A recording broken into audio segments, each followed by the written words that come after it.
Hoy estamos en el segundo día de la octava y es como que continuamos el Evangelio de la Vigilia, las mujeres que encuentran la piedra a un costado y no lo encuentran a Jesús, con todas las versiones que tenemos en los Evangelios.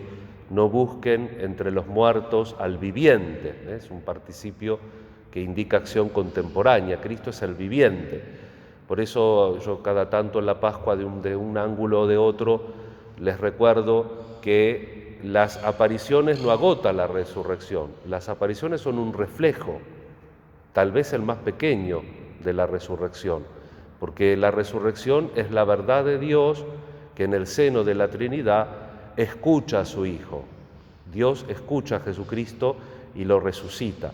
La continuidad numérica del cuerpo traspasado de Cristo, como lo vamos a ver el próximo domingo cuando se cierre la octava con esa aparición donde Jesús se va a dirigir a Tomás, al incrédulo, y les muestre los signos de la pasión.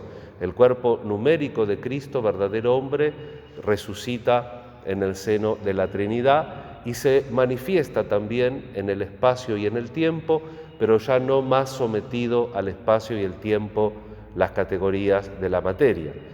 Y para esto se requiere un proceso de fe y también la primitiva comunidad, los apóstoles, tuvieron que hacer ese camino, ese íter de fe. Ayer veíamos cómo en el Evangelio del día Pedro y Juan iban deprisa al sepulcro porque habían sido anoticiados por las mujeres de la resurrección de Jesús. Y Juan, que era más joven, llegó antes, lo espera Pedro, baja, encuentran las vendas de un lado, el sudario del otro, y dice dos cosas Juan, que él también vio y creyó, refiriéndose indirectamente a él. Los dos creyeron, pero todavía no habían creído profundamente las Escrituras. Y hoy tenemos el ejemplo de ese traspaso. Ya nos vamos unos cuantos días más adelante y vemos a Pedro con los efectos de Pentecostés.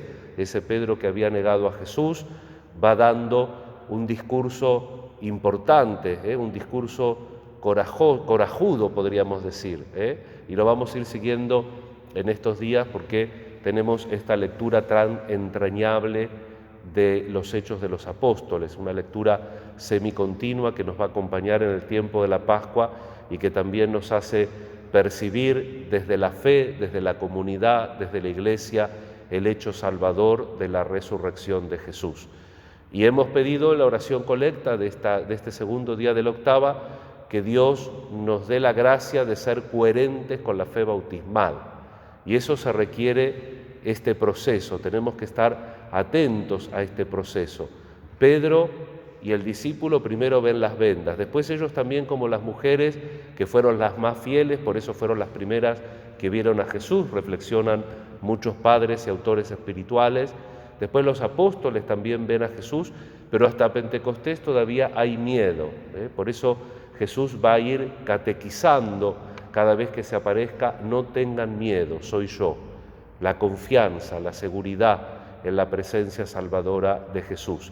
Y su paciencia para que nosotros sigamos haciendo ese camino de la fe. De un cobarde Pedro tenemos a un Pedro que se enfrenta a la sociedad con palabras inclusive políticamente incorrectas: ustedes lo mataron. Y por último, una última reflexión en este segundo día de la octava. El Evangelio, según San Mateo, nos muestra dos actitudes ante la tumba vacía de Jesús. La primera, la de las mujeres, que se van gozosas con la esperanza de la resurrección. Como decía San Agustín, la resurrección de Jesús es nuestra esperanza. Y entonces reciben ese premio casi inmediatamente porque se encuentran con el Maestro resucitado.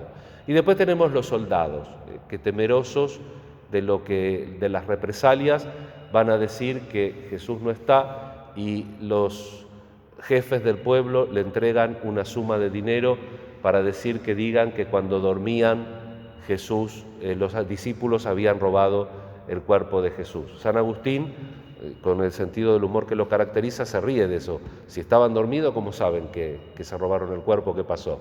Estaban dormidos, Pero bueno, es un signo también de que nosotros cristianos, con fe, bautizados, a veces también nos podemos dormir, y podemos falsificar la realidad. Podemos falsificar la realidad de nuestra verdadera identidad de cristianos. ¿Cuándo? Cuando no ponemos la última esperanza en la resurrección de Jesús. Jesús, el resucitado, es el motivo de que aún en la noche de la pasión, del dolor y de la cruz, nosotros podamos ver la luz de la Pascua. Vamos a encomendarnos a la Santísima Virgen y le pedimos a ella la gracia de vivir esta octava pascual con este fundamento y certeza de nuestra fe.